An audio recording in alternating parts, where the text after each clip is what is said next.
बिस्मिल्लाहिर्रहमानिर्रहीम। अस्सलाम वालेकुम नाज़रीन, मैं सरवत वलीम हूँ। अभी से कुछ देर पहले तमाम लोगों को गोशगुजार हो गई होगी ये ख़बर कि FIA की तरफ से 5 मुल्ज़मान को हिरासत में लिया गया है और इन मुल्ज़मान का जुर्म ये था कि ये इसराइल के अंदर मुलाज़मत कर रहे थे। जुर्म तो इनका नाकाबिल माफ़ी और बहुत बड़ा है, मगर मैं आप लोगों के सामने अपनी इंटेलिजेंस एजेंसियों की कुछ नाअहली और नाकामी भी रखूँगी, जिससे सिचुएशन हमें बहुत ज़्यादा अलार्मिंग होती हुई नज़र आएगी। ये 5 लोग किस तरह से पकड़े गए, किन लोगों ने इसमें ताउन किया, FIA की रसाई कैसे हुई इन लोगों तक, कितना बड़ा ये नेटवर्क है, कितने लोग अभी भी इसराइल के अंदर मौजूद है, कितने लोग हैं जो इस वक्त छुपे हुए हैं, ये डिटेल मैं आप लोगों के साथ शेयर करूंगी तो आपको मामले की संगीनी का अंदाज़ा हो सकेगा। अभी तक जो खबरें चल रही हैं वो यही कि जी 5 मुल्ज़िमान को हिरासत में ले लिया गया है और ये इसराइल के अंदर मुलाजमत कर रहे थे और ये कई सालों से इसराइल के अंदर मौजूद थे। अच्छा, मैं आप लोगों के सामने एक डिटेल रखने जा रही हूँ ताकि आप लोगों के सामने एक पूरा बैकग्राउंड आए। अभी से कुछ दिनों पहले आपने एक यूनान की कश्ती का इंसिडेंट देखा था कि किस तरह से 400 लोगों के करीब की गुंजाइश थी उस कश्ती के अंदर और 700-800 लोग जो थे उसको अंदर भरा गया था और कश्ती किस तरह से उल्टी, उसमें से 1-2 लोग थे जो बच गए और उन्होंने बहुत सारी इनसाइड स्टोरीज़ भी हमारे साथ शेयर की कि क्या हुआ, किस तरह से वो लोग डूबे और उनके बचने की कहानी क्या थी। मगर ये जो इज़राइल के 5 लोग अरेस्ट किए गए हैं, बेसिकली ये पाकिस्तानी हैं और पाकिस्तान के अंदर रहते थे। ये सुबह सिंह का मीरपुर ख़ास का इलाका है। वहाँ पर ये हुआ कि एक शख्स जिसका नाम असलम था, उसने कुछ पैसे, कुछ रकम इज़राइल से डायरेक्ट भेजी वेस्टर्न यूनियन के ज़रिए। वो रकम जब मीरपुर ख़ास में आई और पता चला कि ये रकम डायरेक्ट इज़राइल से आई है, तो उसके बाद सिचुएशन काफ़ी ज़्यादा अलार्मिंग हो गई थी कि किस तरह से इज़राइल में कोई गया और उसने वहाँ से रकम अपने अहल खाना को भेजी। फिर जब FIA ने इन्वेस्टिगेशन शुरू की छुप के, बड़े तहम्मुल से, बड़े आराम से, तो इसमें मोहल्लेदारों ने बड़ा अपना रोल प्ले किया और उन्होंने बताया कि ये चंद लोग हैं जिनके ऊपर मुश्तमिल ये पूरा ग्रुप है और बाकायदा ये लोग काम कर रहे हैं और ये लोग 1-2-3 महीनों से वहाँ पर मौजूद नहीं थे। ये कोई 10 सालों से वहाँ पर था, कोई पिछले 7 सालों से वहाँ पर था, कोई 4 साल के बाद वापस आया, फिर दोबारा से पैसे दे के एजेंट को गया। और ये एजेंट जो है, इसके बारे में भी बहुत सारी ऐसी चीज़ें हैं जो हमें बताती हैं कि हमारी इंटेलिजेंस की एजेंसियाँ जो हैं इसके ऊपर काम नहीं कर रही या लंबी तान के सो रही हैं। हुआ कुछ यूँ कि जब ये रकम आई और पता चला तो FIA ने मोहल्लेदारों को, कुछ लोगों को साथ मिलाया और मोहल्लेदारों को मिलाने के बाद खैर इन लोगों तक रसाई हुई। इसमें सिर्फ मर्द हजरात शामिल नहीं थे, इसमें एक पूरा ख़ानदान था जिसमें एक शख्स के वालिदैन शामिल थे, मियाँ बीवी भी शामिल थे। तो ये इस तरह से इस शक्ल में जाते रहे। मगर क्वेश्चन ये है कि हमारा जो ग्रीन पासपोर्ट है वो इस चीज़ की इजाज़त नहीं देता कि आप इसराइल के अंदर जाओ। दुनिया के हर मुल्क के लिए हमारा ग्रीन पासपोर्ट अवेलेबल है, काम करता है, मगर हमारे ग्रीन पासपोर्ट के ऊपर ख़ास तौर पे एक इबारत लिखी जाती है जिसका मतलब ये होता है, जिसमें बाकायदा ये लिखा होता है कि ये ग्रीन पासपोर्ट दुनिया के हर ममालिक में, हर मुल्क में इस्तेमाल होगा सिवाय इसराइल के। तो फिर इसके बावजूद ये लोग इसराइल किस तरह से चले गए? जिस तरह से यूनान की कश्ती के अंदर हमारे सामने कुछ रूट्स आए थे कि इन रास्तों से गैर कानूनी तौर पर लेकर जाया जाता है लोगों को और ये इंसानी स्मगलिंग है और गैर कानूनी तरीके से जिस तरह से होती है, ये इसराइल वाला मामला भी उससे लिंक करता है। मगर इसराइल और यूनान के हवाले से स्टोरी कुछ मुख्तलिफ है। हम फ़लस्तीनी बहन भाइयों के साथ और मकबूजा बैतुल मक़दस के साथ हमारा एक ख़ास मोहब्बत, एक ख़ास प्यार, एक उनसियत है, हमारा एक लगाव है और वहाँ पर जो इसराइल फ़लस्तीनियों के साथ कर रहा है उसकी पूरी डिटेल हमारे सामने मौजूद है। आए रोज़ उस पर एहतजाज होता है और हम अपने फ़लस्तीनी बहन भाइयों के लिए आवाज़ उठाते हैं। हमें पता है कि वहाँ पर मुसलमानों के साथ कितना जुल्म हो रहा है, कितना तशद्दुद उन पर हो रहा है, किस तरह से उनके ख़ानदानों को मिटाया जा रहा है, उनका सफाया किया जा रहा है। उसके बावजूद ये लोग इसराइल किस तरह से चले गए। जो एजेंट जिसका नाम इसहाक मित्तात है, क्वेश्चन यहाँ पे ये भी उठता है कि वो पिछले तकरीबन 15 से 20 सालों के अंदर ये काम कर रहा है और इसमें वो धोखाधड़ी, यूनान में जो लोग गए वो धोखे के तहत गए। उनको अंदाज़ा नहीं था कि किस तरह कितना पड़ाव करना पड़ेगा, क्या मुश्किलात हमें फ़ेस करनी पड़ेगी। जो इसहाक मित्तात जो कि इसराइली एजेंट था,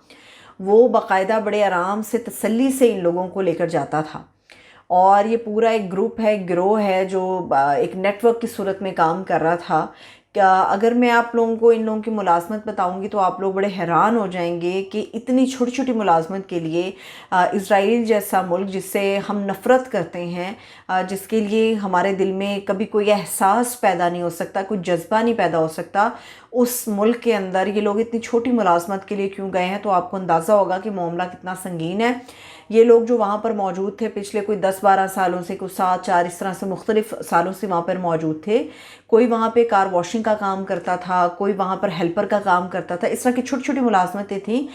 جو یہ لوگ کرتے تھے۔ اب ایجنٹ ان لوگوں کو کس طرح سے لے کر جاتا تھا؟ جانے کے لیے جو ان کا روٹ ہوتا تھا، اب پاکستان سے ڈائریکٹ فلائٹس تو نہیں ہیں،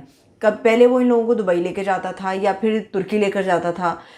پھر کینیڈا لے کر جاتا تھا، پھر سری لنکا کا روٹ لیتا تھا، اس کے بعد یہ ان لوگوں کو لے کر جاتا تھا اسرائیل ڈائریکٹ فلائٹ کے ذریعے۔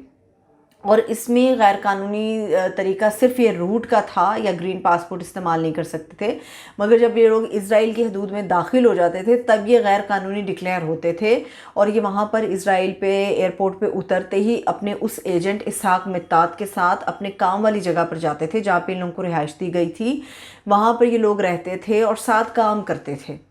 اور ان لوگوں کو خاص ہدایات تھی کہ آپ لوگوں نے اپنے کام کی جگہ سے گھر، اور گھر سے کام کی جگہ پر آنا ہے، درمیان میں اگر کہیں گئے تو کوئی بھی مسئلہ پیدا ہو سکتا ہے۔ یہ 5 لوگ ابھی اریسٹ کیے گئے ہیں، 8 لوگوں کی خبر ہے، مگر یہ ایک پورا نیٹ ورک ہے۔ اب یہاں پر ہماری انٹیلیجنس ایجنسیاں جن کی میں بات کر رہی ہوں کہ ان کی نااہلی ہمارے سامنے آتی ہے، اس کی وجہ یہ ہے کہ کئی سالوں سے یہ اسرائیلی ایجنٹ یہی کام کرتا ہے، لوگوں کو اپروچ کرتا ہے، لوگ اس کو اپروچ کرتے ہیں، اور پھر یہ ان کو لے کر بھی جاتا ہے۔ ہماری انٹیلیجنس ایجنسیاں جن کے پاس تمام رپورٹس موجود ہوتی ہیں، اس کے باوجود اس چیز کے اوپر کبھی توجہ نہیں دی گئی۔ اگر اب بھی ایف آئی اے ان 5 لوگوں کو اریسٹ نہ کرتی تو پھر اندازہ ہوتا کہ کتنی مشکلات ہیں۔ یہ پورا نیٹ ورک پاکستان میں جس طرح سے کام کر رہا تھا، اس نے آہستہ آہستہ پھلنا پھولنا تھا۔ آپ خود سوچئے کہ ایک چھوٹی سی نوکری کے لیے یہ لوگ اسرائیل جا رہے تھے، اس کے پیچھے بڑے ہی خوفناک قسم کے مقاصد تھے، اور یہ وقت کے ساتھ یہ پورا پول کھلے گا کہ انفیکٹ یہ پاکستان کے اندر پاکستانی شہری ہوتے ہوئے پاکستان کے خلاف کس طرح سے کام کر رہے تھے۔ کچھ لمحہ فکریہ ہماری گورنمنٹس کے لیے بھی ہے کہ آپ اپنے لوگوں کے اوپر چیک نہیں رکھ رہے۔ آپ کو نہیں پتہ اگر کوئی شخص پاکستانی پاسپورٹ لے کے باہر جا رہا ہے کسی بھی ملک میں، چاہے وہ ہمارا ہمسایہ دوست ملک ہو سکتا ہے، وہ اس شخص کا آگے کہاں پر جانا ہے، مگر باقاعدہ فلائٹس لے کر جب لوگ جاتے ہیں، ہمیں پتہ ہی نہیں ہے ہمارے شہری کہاں جاتے ہیں کہاں نہیں جاتے، ہمارے پاس کوئی رپورٹس نہیں ہیں، اور اتنا یہ سنگین معاملہ ہے۔ ابھی تو صرف ایک شخص کے پیسے آنے کی وجہ سے یہ لوگ پکڑے گئے ہیں۔ پاکستان ہمیشہ سے اسرائیل کے لیے خاص نفرت رکھتا ہے اپنے فلسطینی بہن بھائیوں کو لے کے،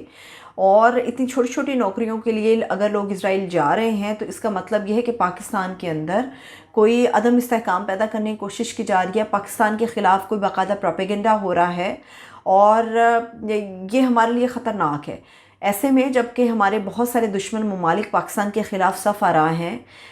وہ پاکستان کے خلاف جاتے ہیں، پاکستان کو ختم کرنا چاہتے ہیں، ایسے میں کہ اسرائیل جیسا ملک جس نے پاکستان کو کئی دوسری بڑی سپر پاورز کے ذریعے پریشرائز کرانے کی کوشش کی کہ آپ اسرائیل کی حیثیت کو تسلیم کریں، اور تب بھی ہم نے کہا تھا کہ ہماری آخری سانس تک کبھی بھی ہم اسرائیل کو ایکسیپٹ نہیں کریں گے، کیونکہ ہمارا اپنے فلسطینی بہن بھائیوں سے اور ہمارا مقبوضہ بیت المقدس سے، فلسطین سے خاص رشتہ ہے،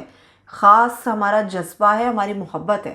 تو میرا خیال ہے کہ ابھی جو ہماری انٹیلیجنس ایجنسیاں ہیں ان کو جاگ جانے کی ضرورت ہے، اور ابھی آپ دیکھیں گے کہ چند دنوں میں یہ 8 ملزمان کے علاوہ جو ہمارا پورا نیٹ ورک پاکستان کے اندر اس وقت اسرائیل کو لے کے کام کر رہا تھا، وہ چیزیں ایکسپوز ہوں گی، اور ہمیں اندازہ ہوگا کہ ہم کتنی بڑی مشکل میں پھنسنے والے تھے، اور اللہ نے ہمیں بچا لیا۔ کیونکہ جب بھی میں پاکستان کی بات کرتی ہوں مجھے لگتا ہے کہ پاکستان کو صرف اللہ چلاتا ہے، اللہ بچاتا ہے، اللہ ہی چلاتا ہے، اور اس کو چلانے میں یا بچانے میں کسی سیاستدان، کسی کی پولیٹیکل ورکر، کسی ایجنسی، کسی ادارے کا کوئی ہاتھ نہیں ہے، یہ صرف اللہ ہے جس کا خاص کرم ہے، اور پاکستان ابھی تک بچا ہوا ہے۔ مجھے اجازت دیجیے، اپنا خیال رکھیے، خدا حافظ۔